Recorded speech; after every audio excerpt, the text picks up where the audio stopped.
Did you miss your deadline to renew your Medicaid coverage? You can still send your completed annual review form to Healthy Connections Medicaid. You may be assigned to another health plan, but you can ask to come back to First Choice within 60 days of renewed Medicaid eligibility. It's your family. It's your choice. First Choice is the right choice. Renew and choose us. Visit selecthealthofsc.com/renew to learn more.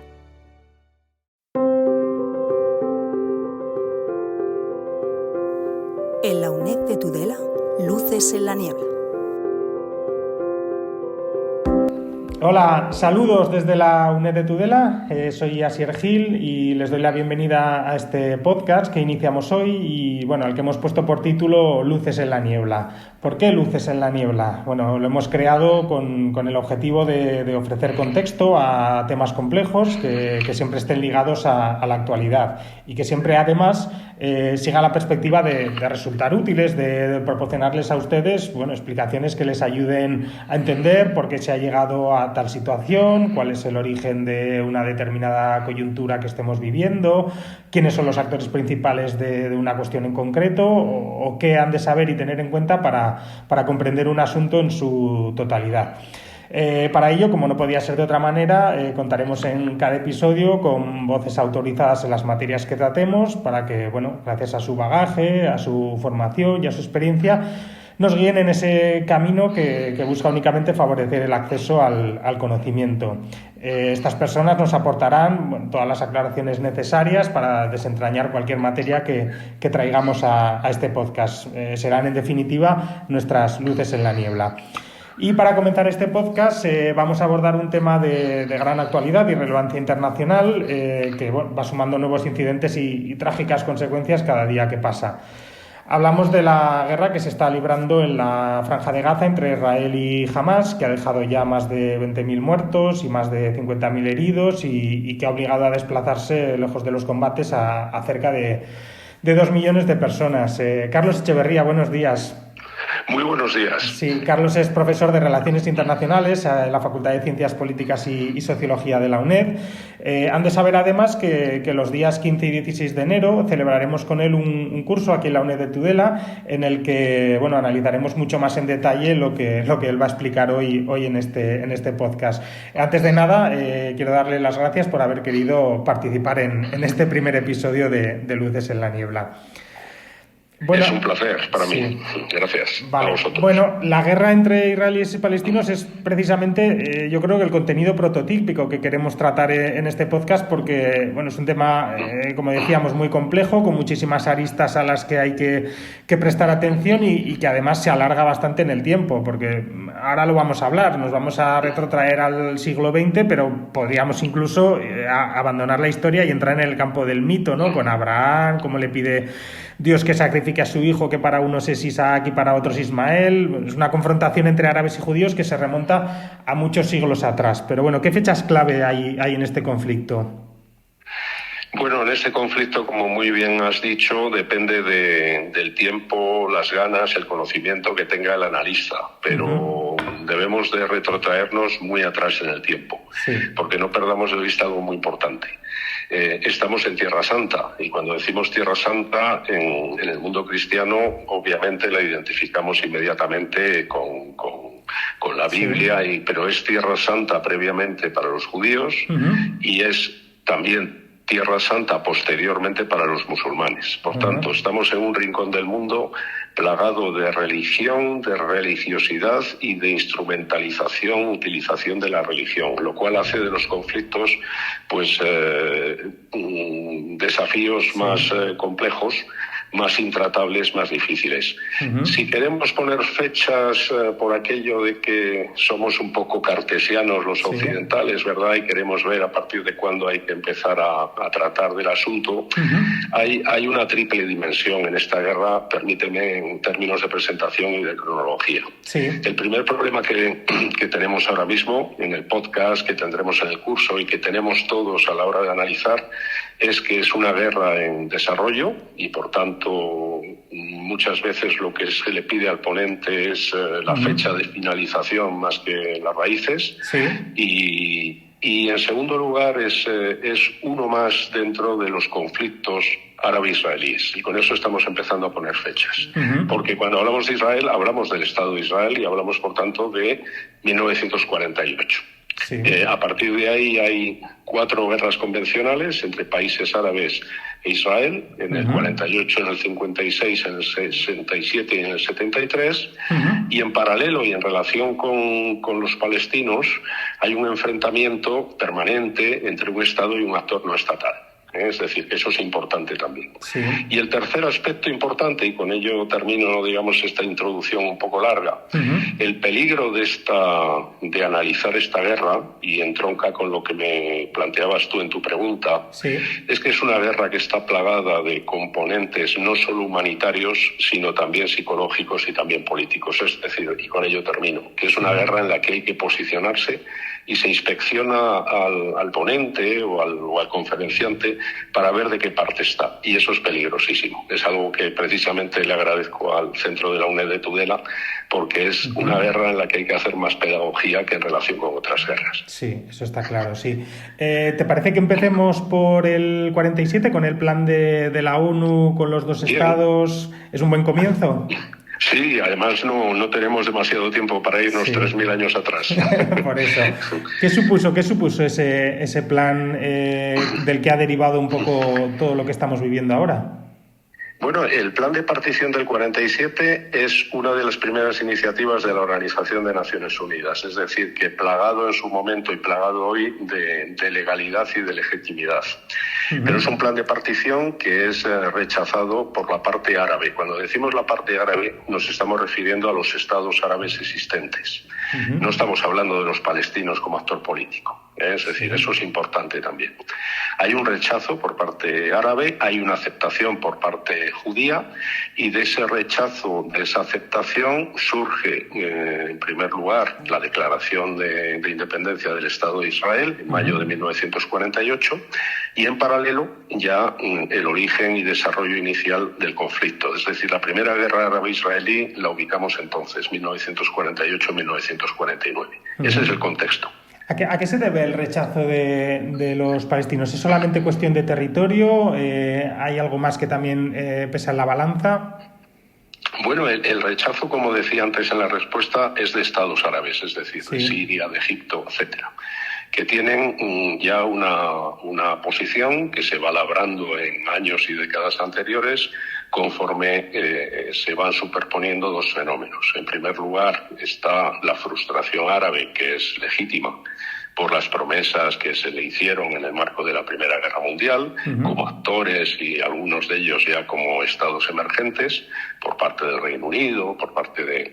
estamos por tanto, en un contexto de mandatos de la Sociedad de Naciones, y el otro proceso que va en paralelo es de la constitución progresiva del Hogar Nacional Judío en Palestina, que eso ya sabemos que deriva de la Declaración Balfour, y por tanto de algo que los árabes como actores en términos genéricos y los líderes de los estados emergentes consideran algo inaceptable.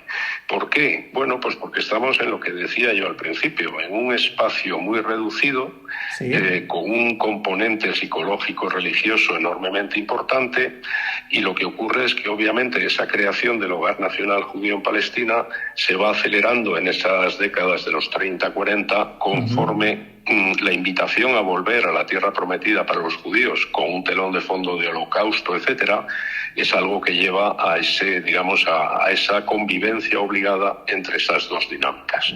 Por tanto, hay nacionalismos que se mezclan, el nacionalismo judío, el nacionalismo árabe, pero también no lo olvidemos, porque cuando pasemos a hablar de Hamás tendremos que hablar de una mezcla entre nacionalismo e islamismo. Y todo eso pues va dando lugar al escenario intratable, por introducir un término extremo, pero que para el analista también lo es, que es el que estamos analizando.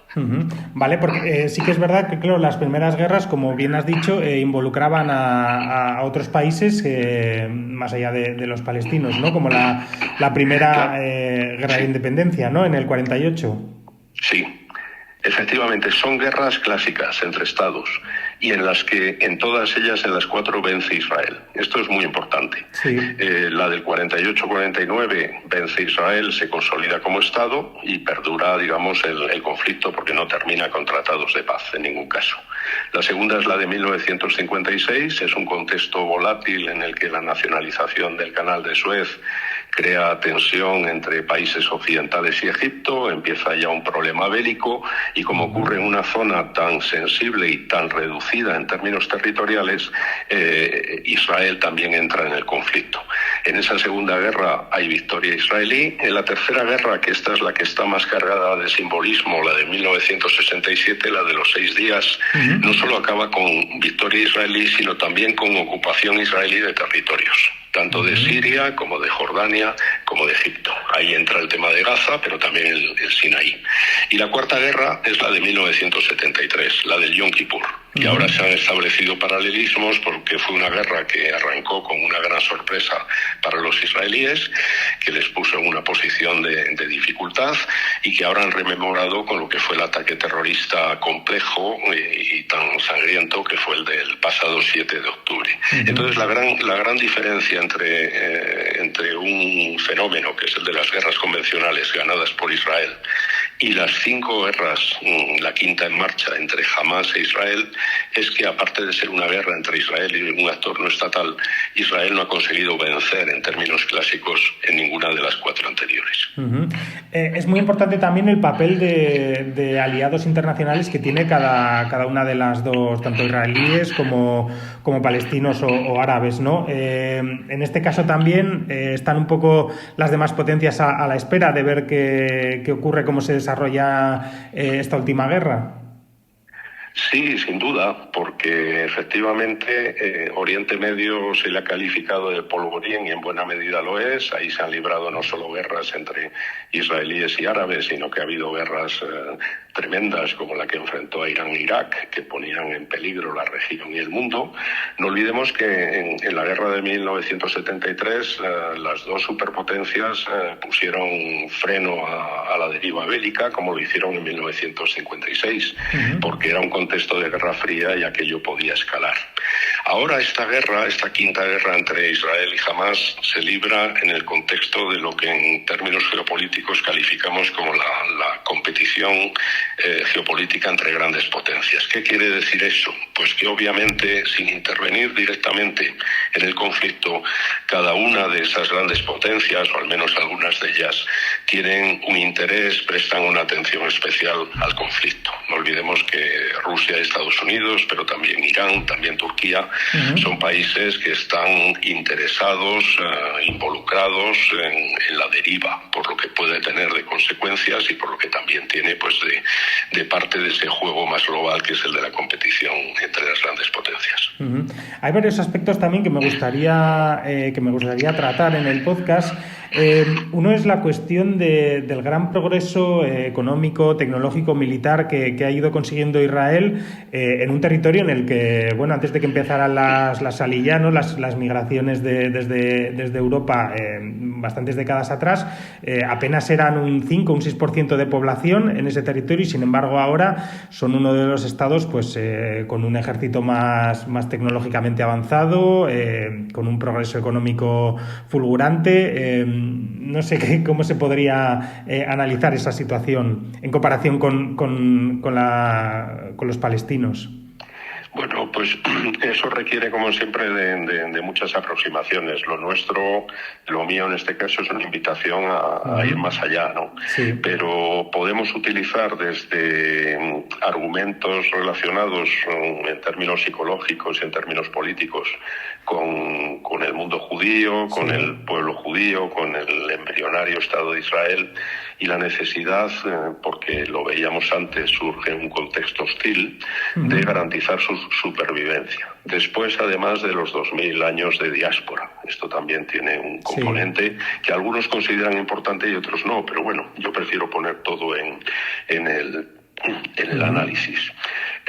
Algunos justifican la posición dominante en términos de I+D+I, de investigación, de tecnología de Israel, en el apoyo estadounidense. Yo creo que no. hay un apoyo no solo estadounidense, sino de muchos países a Israel, pero hay una dimensión autóctona que no podemos perder de vista.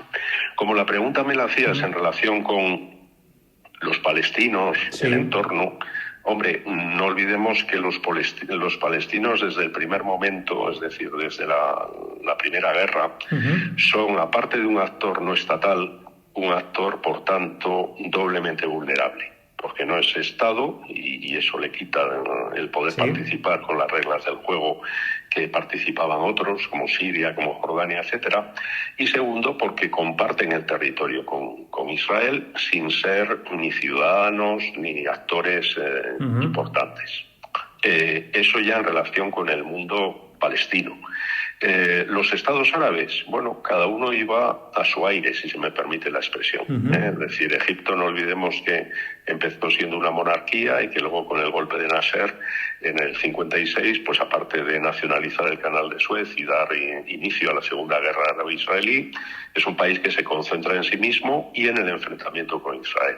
Siria hace lo propio. Jordania, que es una monarquía y que es un país, digamos, que ubicamos en una dimensión más conservadora, más moderada, más prooccidental, tiene también sus etapas de enfrentamiento con Israel, pero llega un momento, que es 1994, cuando firma la paz bilateralmente con Israel. Antes lo había hecho Egipto, con el presidente Sadat.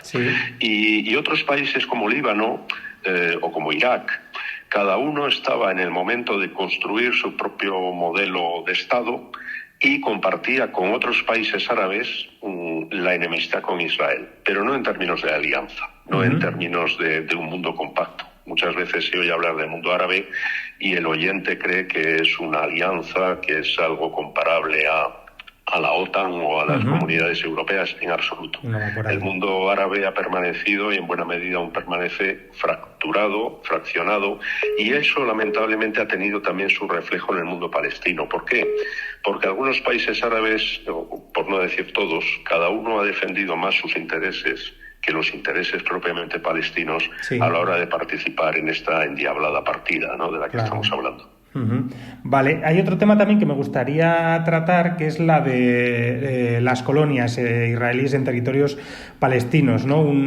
Algo que es completamente ilegal en derecho internacional, pero que sin embargo Israel sigue llevando a cabo y que muchas veces también pues es motivo por el que se aumentan estos conflictos. Sí, volvemos a lo que decíamos antes. Primero, espacio reducido, porque muchas veces el oyente no se hace una composición del lugar. Cuando comparas ese territorio pues con nuestro país, con España, estamos hablando de provincias, ¿no? Y no de... Por tanto, hay esa dimensión. Hay una ley de retorno que Israel como Estado judío tiene vigente desde el principio, es decir, que todo judío que lo considere así tiene la posibilidad de volver a Israel por aquello de que puede estar en un terreno hostil. No olvidemos que muchos de los israelíes actuales, o sea, ciudadanos del Estado de Israel, son de origen iraní, de origen argelino, de origen egipcio, de origen marroquí, porque por distintas circunstancias han abrazado esa ley de retorno y se han marchado. También hay argentinos, también hay estadounidenses, etcétera. Y también de los 9 millones de ciudadanos israelíes, hay 2 millones que son árabes, tanto musulmanes como cristianos. Bueno, eso por un lado.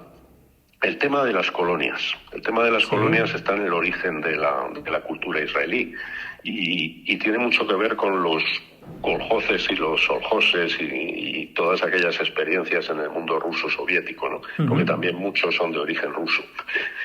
Son colonias para colonizar un territorio. El gran problema se plantea sobre todo a raíz de que la guerra del 67 llevó a Israel a ocupar territorios. Cisjordania, Gaza, los Altos del Golán, la península del Sinaí también y Jerusalén Oriental. Bueno, eso es territorio ocupado en términos de derecho internacional, como decías tú. La franja de Gaza fue colonizada como también fue colonizada la península del Sinaí.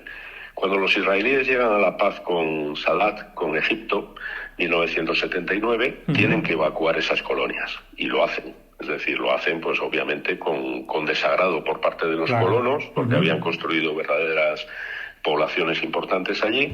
Y también en 2005, cuando el primer ministro Ariel Sharon da la orden de desalojar Gaza, pues hubo un problema, digamos, interno, porque tampoco los colonos se querían marchar.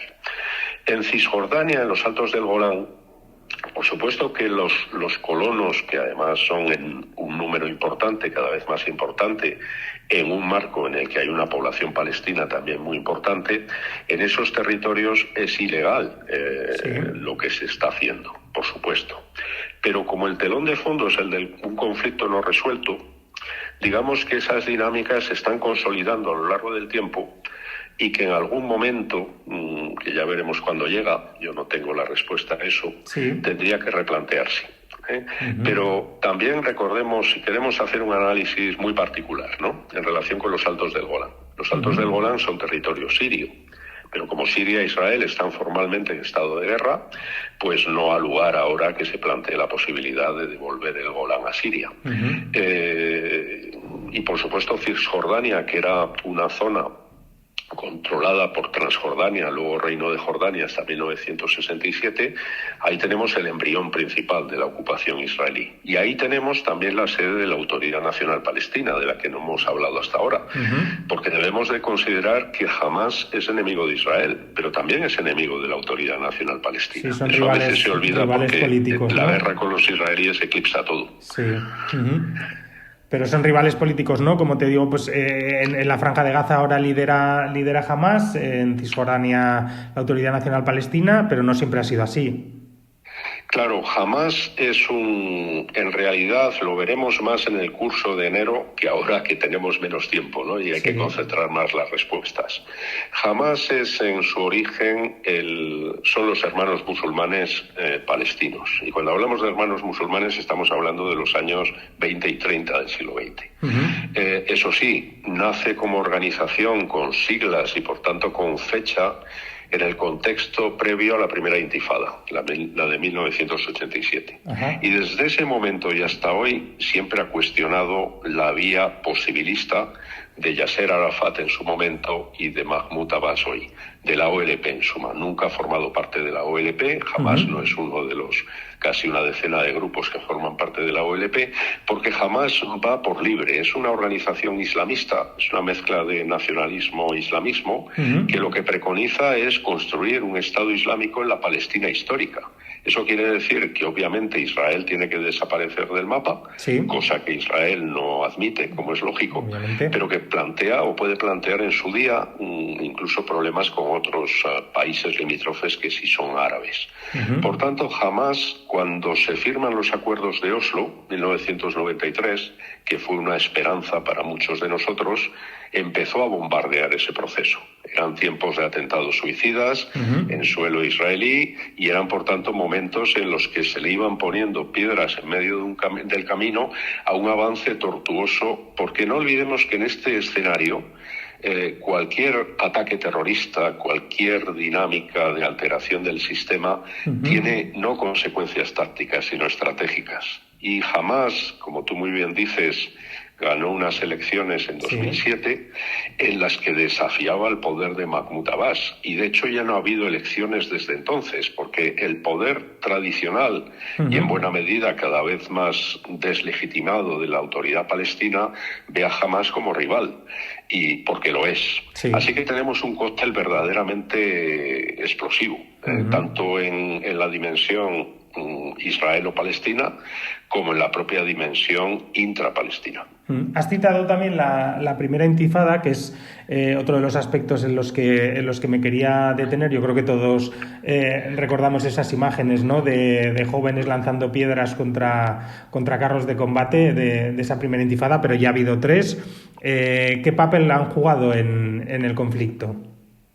Bueno, pues un papel muy importante, porque en diciembre del 87, cuando estalla la primera intifada, estamos en un momento en el que el contexto internacional era más flexible, porque aunque nadie lo podía prever entonces, el fin de la Guerra Fría estaba próximo.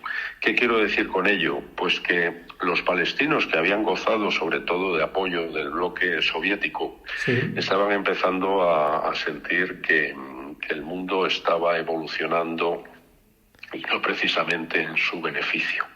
Estoy hablando de los palestinos en términos de liderazgo, es decir, de la OLP. Sí. Y lo que había entonces, y sigue habiendo hoy, como es lógico, es la frustración de la población palestina, que veía que ni la autoridad política palestina conseguía ningún logro, no lo habían conseguido con los atentados, tampoco lo estaban consiguiendo con la dimensión política, y hay un estallido que ese sí, porque ya la intifada de 2020 no es espontánea, aunque se le llamara también intifada. Pero la de 1987 era la población palestina hastiada, que con las piedras, como tú muy bien decías, llamaban la atención de su liderazgo político y del mundo.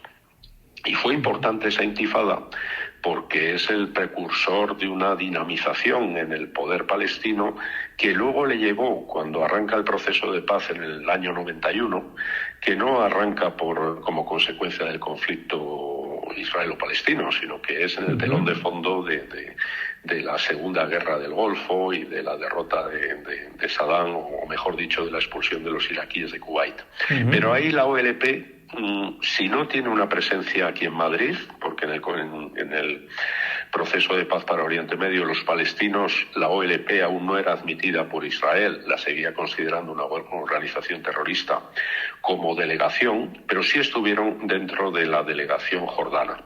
Y en esa dinámica de paz, que todos recordamos también con nostalgia, se inició un proceso de acercamiento israelo-palestino con la OLP, de pragmatismo, Rabin, Pérez, etcétera, que llevó a los acuerdos de Oslo de 1993. Entonces la intifada fue importante como llamada de atención para las autoridades palestinas, para Israel y para el mundo entero. Y bueno, ahora nos plantamos, si quieres, en octubre de este mismo año, ¿no? 2023, esa incursión de Hamás en territorio israelí y todo lo que ha supuesto. ¿Qué cambios? Bueno, el primer cambio es que ya no hay otros actores en la guerra. Ahora sí que ya no hay los estados árabes por el momento involucrados. ¿Qué más cambios hay en esta guerra en comparación con las anteriores? Bueno, aquí lo que se ha dado ha sido una revolución en el ámbito de la praxis de Hamás. Es decir, Hamás ha sido capaz de organizar un ataque complejo que ha producido sorpresa en Israel y enorme dolor por el alto número de víctimas y por las características del ataque, ¿no? Bueno, cuando decimos que no hay actores implicados estatales, ahora todo es mucho más gris que en décadas anteriores. No olvidemos que la cúpula de Hamás reside en Qatar, por ejemplo, y que están a salvo de la ofensiva israelí, y Qatar efectivamente es uno de los negociadores, mediadores, que lo vemos de vez en cuando asoma con el tema de los rehenes, por ejemplo. Por supuesto, Siria sigue siendo enemigo de Israel y, por tanto, todo lo que pueda apoyar de alguna manera, en la que sea, lo hace en relación con Hamás, como lo hace Irán. Pero bueno, digamos que la partida sigue siendo entre Israel y un grupo terrorista que es Hamás. Aquí Israel, indudablemente, lo primero que percibe es, aparte del efecto sorpresa, es que esta ya es la quinta guerra y querría, su objetivo final deseado, es obviamente la derrota de Hamás.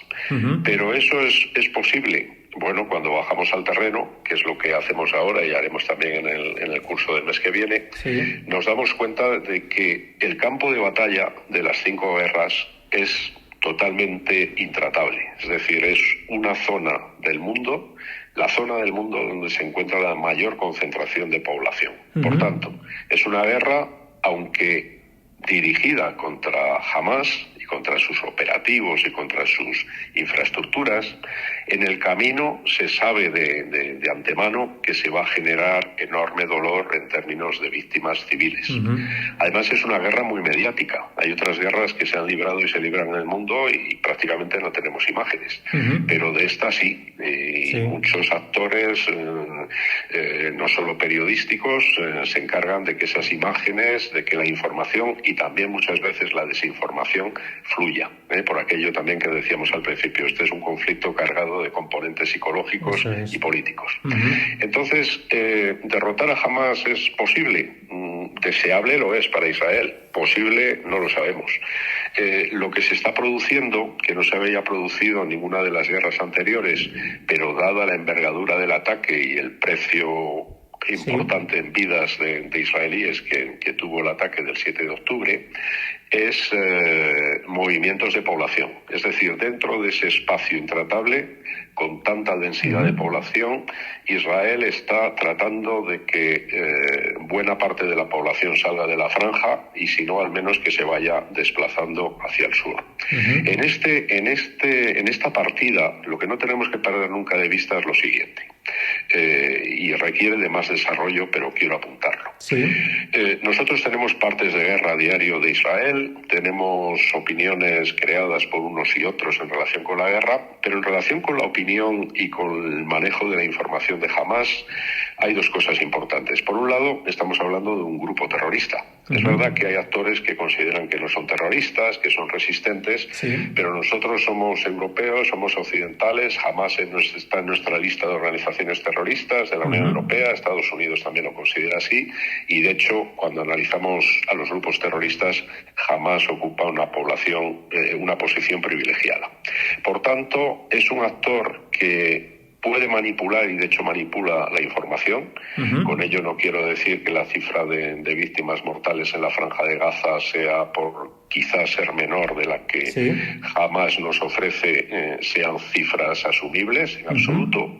Pero lo que es muy importante es considerar que para la praxis político-religiosa de Hamás, la pérdida de vidas palestinas, y es muy duro lo que estoy diciendo, pero es importante que lo asumamos como una realidad operativa, no es tan importante como son las vidas para otros actores, como somos nosotros.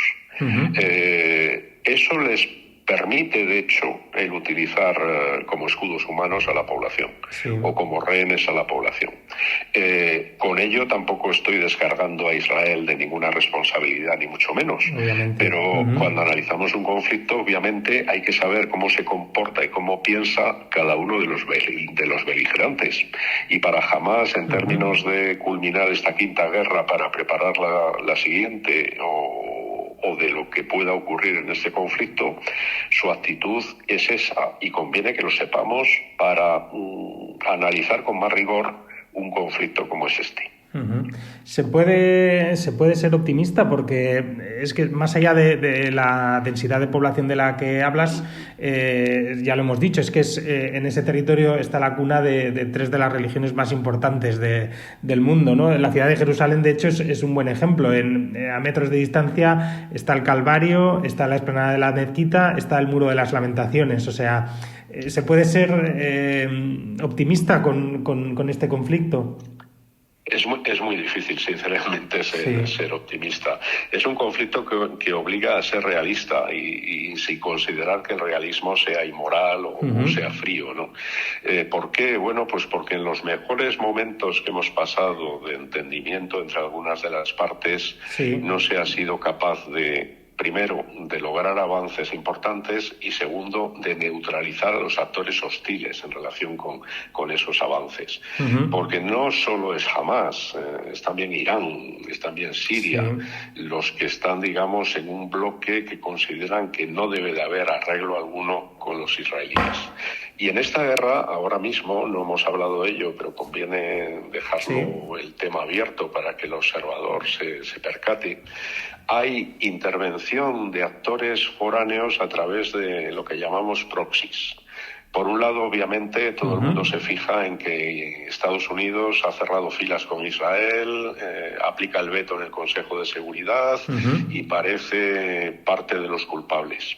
Pero cuando nos referimos al otro bando, es decir, a Hamás, nos damos cuenta que, por ejemplo, a través de los hutíes yemeníes, Irán es capaz de intervenir, no en el campo de batalla caliente, que es la Franja de Gaza, pero sí en un contexto más amplio que es el de Oriente Próximo, Oriente Medio. Si nos fijamos cómo esos ataques de hutíes, sobre todo utilizando misiles, que en eso son muy capaces y atinan muy bien, están poniendo en riesgo la navegación en el Golfo de Adén y sobre todo en el Mar Rojo, pero también disparando misiles contra Israel, que Israel hasta ahora ha conseguido, digamos que neutralizar. Pero esos hutíes hace no muchos años atacaban con éxito objetivos en Arabia Saudí, en Emiratos Árabes Unidos, etcétera. Lo que quiero decir con estos ejemplos, y muchos más, es que la partida, los jugadores principales, que son Hamás e Israel, están a su vez alimentados, dinamizados, cubiertos por otros actores que libran muchas veces sus propias batallas y no necesariamente la que nos importa a nosotros. Y como decías muy bien, el tema de Jerusalén es uno de los mejores ejemplos para aclarar ideas. Cuando el Estado Vaticano, es decir, Santa Sede, cabeza de la Iglesia Católica, pero un Estado más en la partida internacional, propuso aquello del Corpus Separatum, es una fórmula preciosa. Pero en tiempos de normalidad. ¿Para qué? Bueno, pues para que la ciudad 3 veces santa lo sea de forma ordenada, racional y constructiva.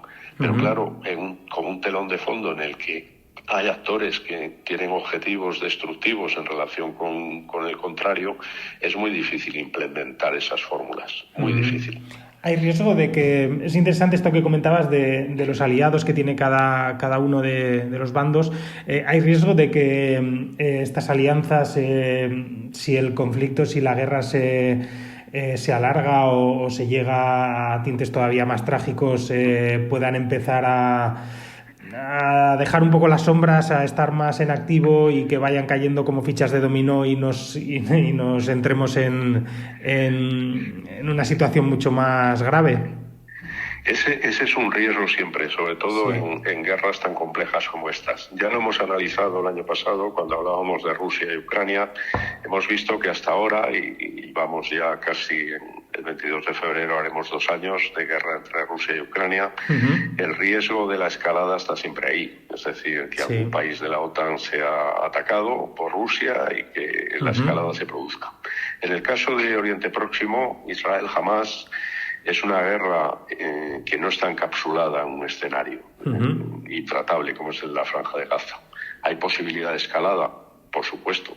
Israel, Irán, Rusia, todos queremos creer que eso no va a ocurrir, ni en una guerra ni en la otra.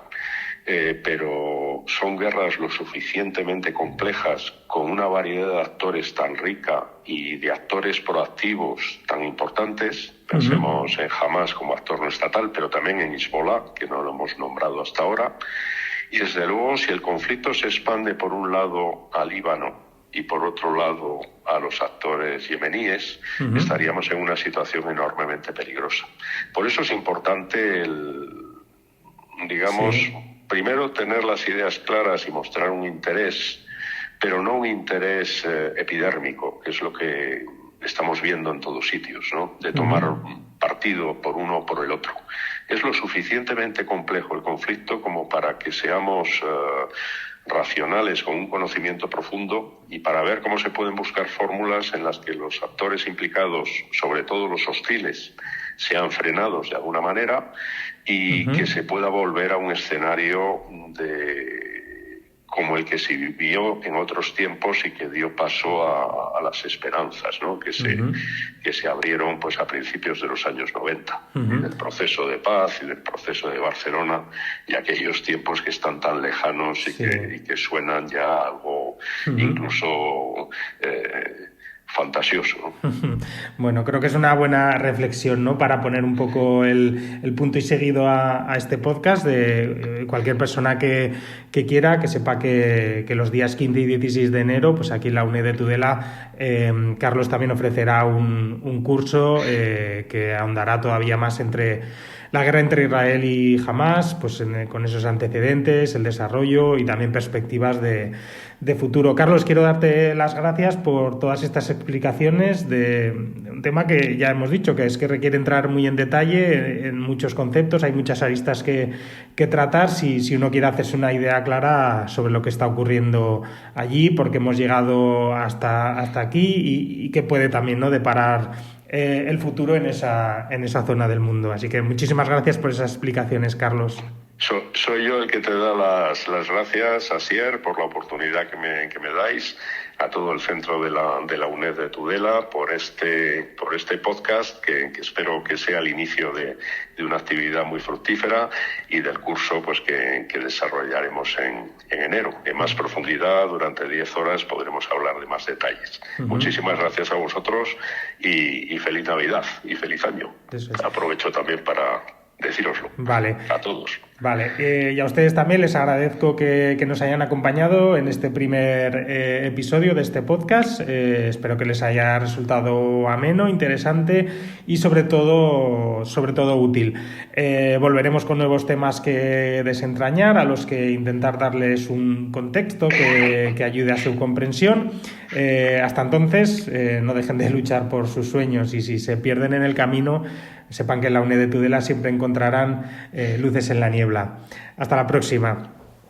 En la UNED de Tudela, luces en la niebla. Did you miss your deadline to renew your Medicaid coverage? You can still send your completed annual review form to Healthy Connections Medicaid. You may be assigned to another health plan, but you can ask to come back to First Choice within 60 days of renewed Medicaid eligibility. It's your family. It's your choice. First Choice is the right choice. Renew and choose us. Visit selecthealthofsc.com/renew to learn more.